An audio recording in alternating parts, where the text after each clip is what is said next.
Entre rios largos e muralhas antigas, existia uma cidade que parecia destinada a cair. Uma cidade marcada nos mapas de guerra e nos planos de conquista de um império. Ela foi cercada pelo exército mais temido da Ásia. Não uma vez, não duas, mas 3 vezes. E ainda assim, ela não caiu. Enquanto o mundo voltava seus olhos para as batalhas da Europa, uma guerra brutal se desenrolava no coração da China. Changsha sangrava em silêncio. Ruas transformadas em trincheiras. Céus rasgados pelo som da artilharia. E uma população inteira vivendo sob a sombra da invasão. Ali nasceria uma das maiores histórias de resistência urbana de toda a Segunda Guerra Mundial. Uma história que o tempo quase apagou. Hoje, você vai conhecer a cidade que o Japão não conseguiu dobrar. Antes que os primeiros tiros fossem disparados. Antes que os aviões cruzassem o céu. Changsha já era um prêmio cobiçado. Localizada na província de Yunnan, no sul da China, a cidade não era apenas mais um ponto no mapa. Ela era um nó vital que mantinha o país respirando em meio ao caos da guerra. De suas estações partiam ferrovias que conectavam regiões inteiras. Por suas estradas fluíam soldados, alimentos, munições e esperança. Controlar Changsha significava controlar o movimento dentro da China. E os estrategistas japoneses sabiam disso. Para o Império, tomar aquela cidade abriria uma porta perigosa, o caminho direto para o interior chinês, onde novas ofensivas poderiam ser lançadas com velocidade esmagadora. Mas havia algo ainda mais valioso do que trilhos e rotas militares. Changsha havia se tornado um símbolo. Uma cidade cuja simples resistência alimentava o moral de uma nação ferida. Se ela caísse, não seria apenas uma derrota territorial. Seria um golpe psicológico devastador. Seria a mensagem de que o avanço japonês era imparável. E então, o inevitável começou a acontecer. No horizonte, surgiram colunas de soldados. Capacetes brilhando sob o sol. Baionetas alinhadas como um campo de aço. Veículos militares avançando com precisão quase mecânica. O som das botas contra a terra ecoava como um aviso. O Império Japonês marchava como uma máquina de guerra moderna, treinada, disciplinada e acostumada a vencer. Do outro lado, a China parecia ter menos armas, menos recursos. Mas carregava algo impossível de medir: determinação. Cada rua poderia virar uma barricada. Cada prédio, uma fortaleza improvisada. Cada cidadão, uma peça silenciosa da defesa. O choque entre essas duas forças não era apenas militar. Era um confronto entre expansão e sobrevivência. Entre o poder de um império e a obstinação de um povo que se recusava a desaparecer. Nos mapas japoneses, Changsha já aparecia marcada como um objetivo inevitável. Uma conquista que, acreditavam eles, seria apenas uma questão de tempo. Os generais planejavam um cerco rápido, uma ofensiva esmagadora. Uma vitória que reforçaria a imagem de invencibilidade do Japão diante do mundo. Mas guerras raramente seguem o roteiro esperado. E aquela cidade antiga, cortada por rios e sustentada por séculos de história, estava prestes a provar isso. Para os estrategistas japoneses, a queda de Changsha era apenas uma questão de tempo. Mas eles estavam prestes a descobrir que algumas cidades não se rendem facilmente. Algumas lutam. E algumas entram para a história justamente por se recusarem a cair. O ano era 1939. A guerra entre China e Japão já consumia cidades inteiras havia 2 anos. O avanço japonês parecia imparável, uma sequência de vitórias rápidas que alimentava a crença de que a resistência chinesa estava perto do colapso. Para os comandantes do Império, Changsha seria apenas mais um nome na lista de conquistas. Uma operação calculada. Uma ofensiva precisa. Uma vitória inevitável. Mas guerras têm uma estranha tendência a punir o excesso de confiança. E foi exatamente isso que começou a acontecer. No início de setembro, dezenas de milhares de soldados japoneses avançaram em direção à cidade. Vistos do alto, parecia uma maré escura se espalhando pela paisagem.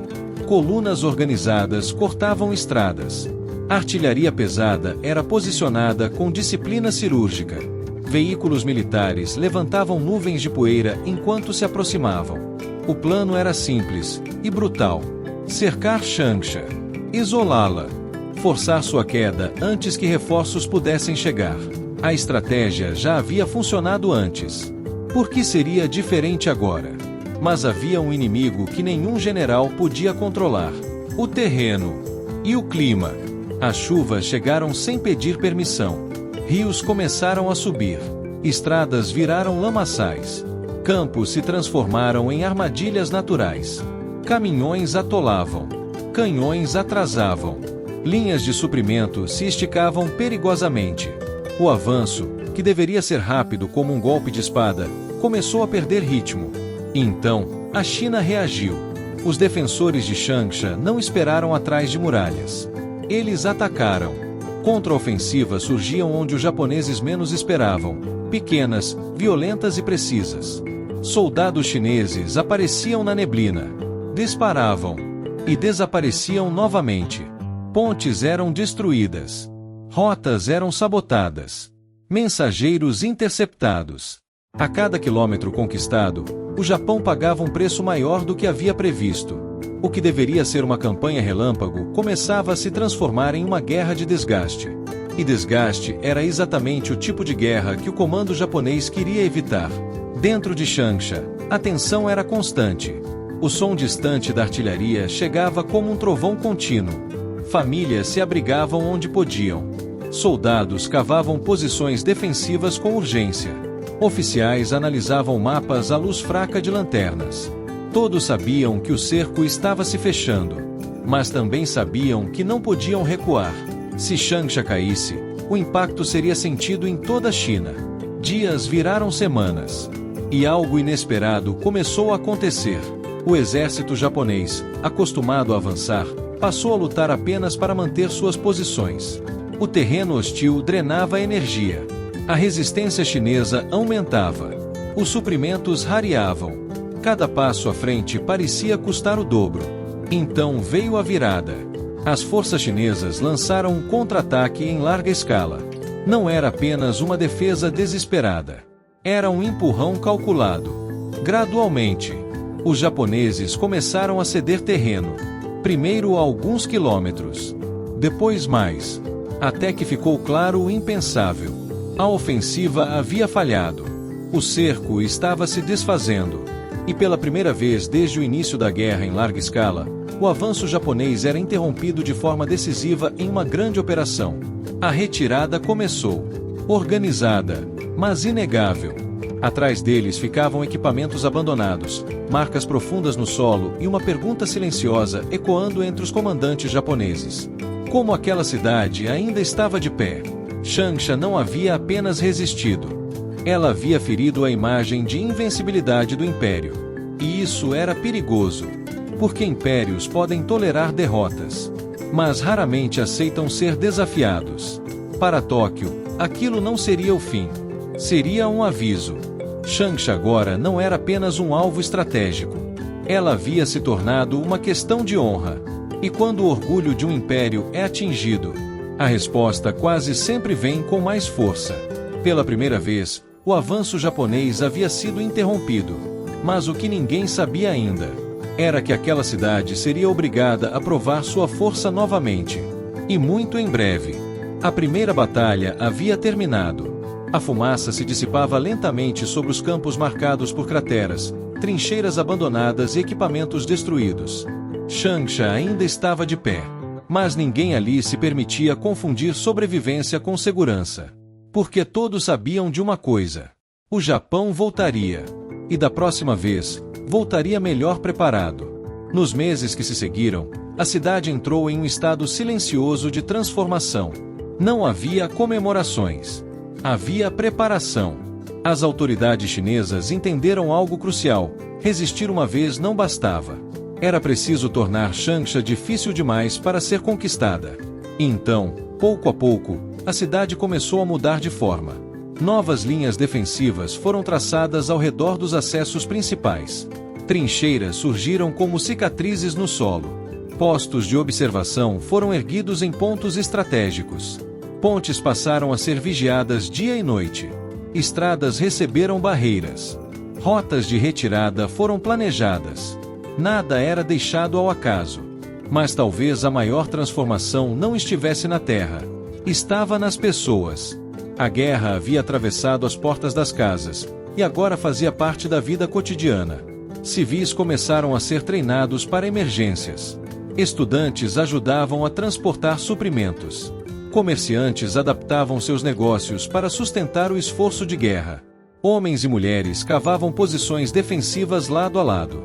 Idosos enchiam sacos de areia com mãos trêmulas, mas determinadas.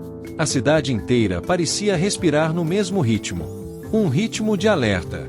Um ritmo de resistência. Changsha já não era apenas defendida por soldados. Ela era defendida por um povo inteiro. E isso mudava tudo. Porque exércitos podem recuar, mas quando uma população decide não fugir, a guerra se torna muito mais difícil para o invasor. Então veio 1941. E com ele, o som distante que ninguém queria ouvir novamente. Tropas japonesas avançando. Desta vez, o Império não subestimaria o inimigo. O comando japonês reuniu ainda mais homens. Mais artilharia. Mais planejamento. A derrota anterior precisava ser apagada. A honra precisava ser restaurada. A ofensiva começou com força. Bombardeios preparatórios sacudiram regiões próximas. Colunas militares atravessaram fronteiras naturais. O cerco começou a se formar outra vez. Mas algo estava diferente. Os japoneses esperavam encontrar uma cidade assustada. Encontraram uma cidade pronta. As defesas chinesas absorveram o impacto inicial. Posições bem escolhidas dificultavam o avanço. Rotas previsíveis se transformaram em corredores perigosos. Contra-ataques surgiam com velocidade surpreendente. Cada tentativa de penetração encontrava resistência feroz. Não era mais uma defesa improvisada. Era uma estratégia. O campo de batalha parecia vivo, reagindo a cada movimento japonês. Dias de combate se acumulavam. E com eles, as perdas. O terreno novamente cobrava seu preço. O avanço desacelerava. A logística começava a sofrer. E então, algo que os comandantes japoneses temiam começou a se repetir. A guerra rápida estava se transformando em uma guerra longa. Dentro de Changsha, o medo existia, mas já não paralisava. As pessoas haviam aprendido a conviver com o perigo. Sirenes eram seguidas por silêncio disciplinado. Abrigos eram ocupados com rapidez. Soldados marchavam pelas ruas sob olhares firmes, não desesperados. A cidade tinha cicatrizes, mas também tinha coragem. E coragem é contagiosa. Quando as forças chinesas iniciaram novas contraofensivas, ficou claro que Changsha não pretendia apenas suportar o ataque. Pretendia quebrá-lo. Gradualmente, o ímpeto japonês começou a falhar. O custo era alto demais. O progresso, lento demais. A resistência, forte demais. Mais uma vez, o plano de conquista se desfazia. Mais uma vez, surgia a palavra que o Império odiava ouvir: retirada. Quando os japoneses recuaram pela segunda vez, algo mudou no imaginário daquela guerra. Changsha deixou de ser vista apenas como um objetivo militar. Ela se tornou um símbolo nacional. A prova de que o Japão podia ser detido. A prova de que resistência não era sinônimo de derrota inevitável.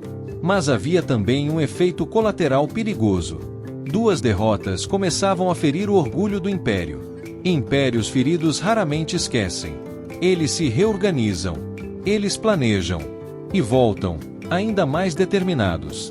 Uma terceira batalha já começava a se desenhar no horizonte. E ela seria diferente de todas as anteriores. Maior, mais violenta, mais desesperadora. Porque da próxima vez, Changsha não enfrentaria apenas um exército em busca de vitória. Enfrentaria um império em busca de vingança. Depois de duas derrotas humilhantes, o Império Japonês já não via Changsha apenas como um objetivo estratégico. A cidade havia se tornado um desafio direto à sua autoridade. Uma afronta. E afrontas precisavam ser apagadas. Dessa vez, não bastava cercar. Era preciso esmagar. No final de 1941 e ao longo de 1942, sinais de uma nova ofensiva começaram a surgir. Movimentações de tropas aumentaram. Comboios militares cruzavam estradas em ritmo constante. Aviões de reconhecimento riscavam o céu como presságios silenciosos. O Japão preparava algo maior. Muito maior. Quando o ataque começou, não houve dúvida. Aquela seria a investida mais violenta até então. O céu rugiu primeiro. Bombardeiros surgiram sobre a cidade, e logo o ar foi rasgado pelo som das explosões. O chão tremia. Janelas estilhaçavam. Colunas de fumaça subiam lentamente, escurecendo o horizonte. Changsha estava novamente sob ataque. Mas agora, a guerra havia mudado de forma. Ela não acontecia mais apenas nos arredores. Ela invadia as ruas. Cada quarteirão se tornava um campo de batalha. Cada esquina podia esconder perigo. Cada prédio podia ser o próximo alvo. O combate urbano é diferente de qualquer outro. Não há linhas claras. Não há distância segura. Não há descanso. Soldados avançavam poucos metros por vez, atentos a cada janela, cada porta, cada sombra. O perigo podia estar em qualquer lugar. Explosões ecoavam entre construções antigas. Tiros reverberavam por corredores vazios. O cheiro de fumaça se misturava ao da terra queimada. Templos que atravessaram séculos começaram a ruir. Escolas foram transformadas em postos médicos improvisados. Casas viraram barricadas. A guerra não poupava nada. Nem ninguém. Ainda assim, Changsha se recusava a entrar em colapso. As defesas chinesas lutavam com uma obstinação impressionante. Pequenas unidades resistiam por horas, às vezes dias, impedindo avanços que pareciam inevitáveis. Quando uma posição caía, outra surgia logo atrás. Era como se a própria cidade estivesse lutando. Mas o verdadeiro desafio para o Japão não era apenas conquistar partes de Changsha. Era mantê-las. Quanto mais avançavam, mais frágeis ficavam suas linhas de suprimento. O terreno urbano criava armadilhas naturais. Ruas estreitas dificultavam a movimentação. Destroços bloqueavam veículos. A comunicação se tornava caótica. E então vinham os contra-ataques. Rápidos, precisos, implacáveis. Os defensores conheciam cada rua, cada passagem, cada rota alternativa. Eles apareciam, atacavam e desapareciam novamente no labirinto urbano. A cidade, que deveria ser uma conquista, começava a se transformar em um peso. Os dias passavam e a batalha parecia não ter fim. Cansaço se acumulava. Recursos diminuíam. A pressão aumentava. O alto comando japonês percebeu algo preocupante. Tomar Changsha era possível, mas permanecer ali era outra guerra completamente diferente. E uma guerra ainda mais perigosa. Gradualmente, o ímpeto da ofensiva começou a se desgastar. O custo humano crescia. O progresso era lento demais para justificar as perdas. Mais uma vez, a vitória rápida, aquela que os estrategistas tanto valorizavam, escapava por entre os dedos. Então, quase de forma impensável para um exército acostumado a avançar, surgiu novamente a necessidade de recuar. Não como um gesto de fraqueza, mas como uma decisão forçada pela realidade do campo de batalha. Quando as tropas japonesas começaram a se retirar, deixaram para trás uma cidade ferida, marcada por incêndios, crateras e cicatrizes profundas.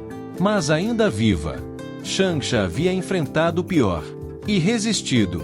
Pela terceira vez, o Japão descobria uma verdade desconfortável. Aquela não era uma cidade comum. Era uma fortaleza sustentada por algo que nenhuma artilharia podia destruir com facilidade. Vontade, determinação, resiliência. E naquele momento, uma pergunta silenciosa ecoava entre os comandantes japoneses. Quantos homens mais seriam necessários para derrubar aquela cidade? Porque uma coisa já estava clara. Changsha não cairia sem cobrar um preço altíssimo. Tomar Changsha era possível.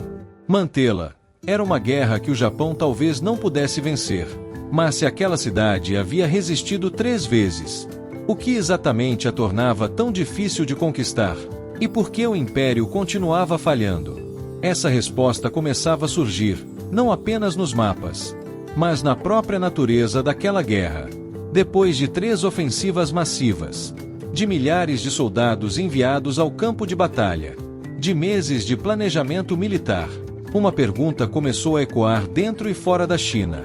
Como aquela cidade ainda estava de pé? O Japão não era um exército qualquer. Era uma das forças militares mais preparadas do mundo naquele período, disciplinada, experiente e movida por uma doutrina ofensiva extremamente agressiva. Cidades haviam caído antes. Regiões inteiras haviam sido dominadas. Mas Changsha continuava resistindo. A resposta não estava em um único fator. Era a soma de vários elementos, alguns visíveis, outros quase invisíveis, que juntos transformaram a cidade em um obstáculo muito mais difícil do que qualquer general japonês havia previsto. O primeiro deles foi um erro clássico de guerra: subestimar o inimigo. Após vitórias rápidas em outras campanhas, muitos comandantes japoneses acreditavam que a resistência chinesa seria desorganizada e incapaz de sustentar combates prolongados. Mas Changsha provou o contrário. Os generais chineses aprenderam com cada batalha, adaptaram estratégias, corrigiram falhas, anteciparam movimentos. A cidade não estava apenas reagindo, ela estava evoluindo. Cada ataque japonês encontrava uma defesa mais preparada do que a anterior. Era como lutar contra um adversário que ficava mais forte a cada golpe. O segundo fator era algo impossível de medir em mapas militares: moral. Para milhões de chineses, Changsha deixou de ser apenas uma cidade. Ela se tornou um símbolo. Um sinal de que o avanço japonês podia ser interrompido. E símbolos têm um poder extraordinário em tempos de guerra. Soldados lutavam sabendo que estavam defendendo mais do que território. Defendiam esperança. Defendiam orgulho nacional. Defendiam a ideia de que a China não se curvaria facilmente.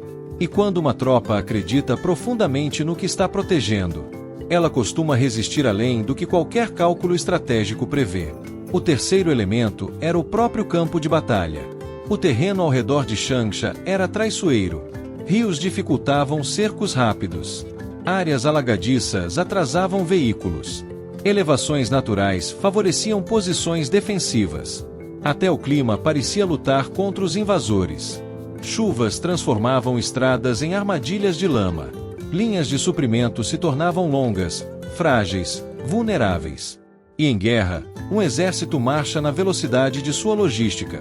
Sem suprimentos confiáveis, até a força mais poderosa começa a perder fôlego. Mas havia ainda outro problema, um que se repetia silenciosamente: excesso de confiança.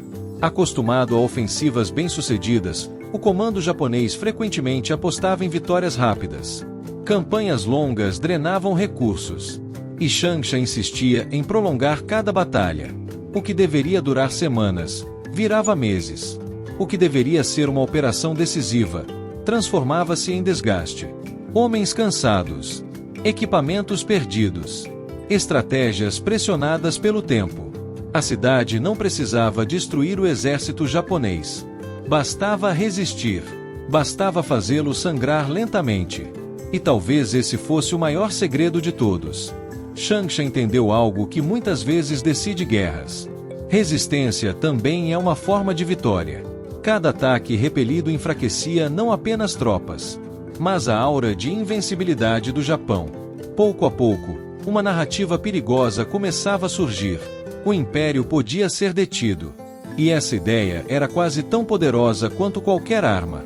No fim, o Japão tinha tecnologia, tinha números, tinha experiência.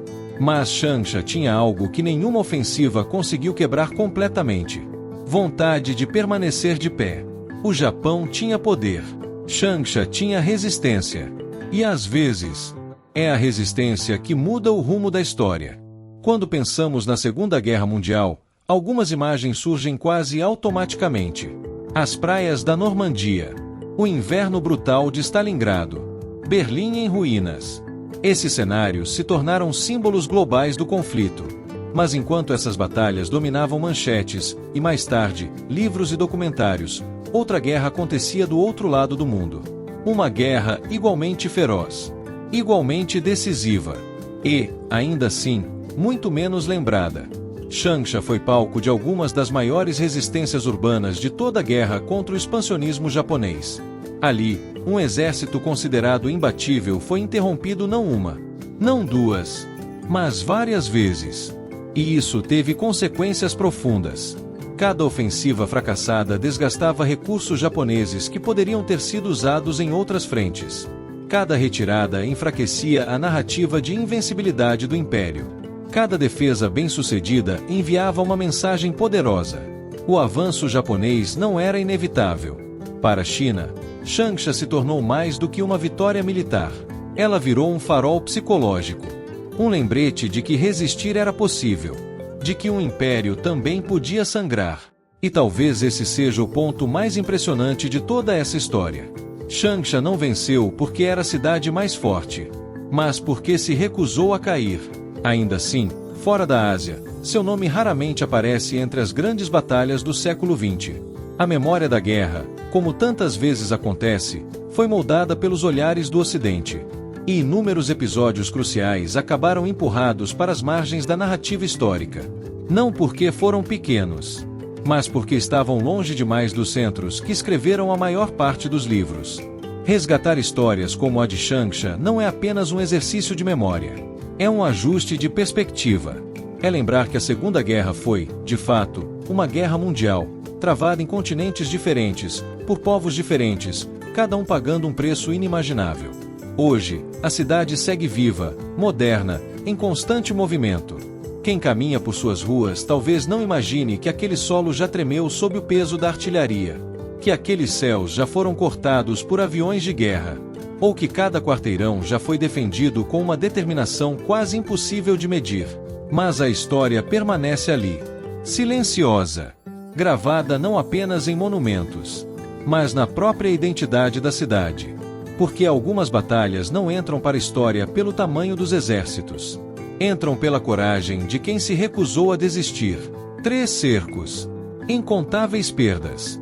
Uma cidade que jamais aceitou se ajoelhar.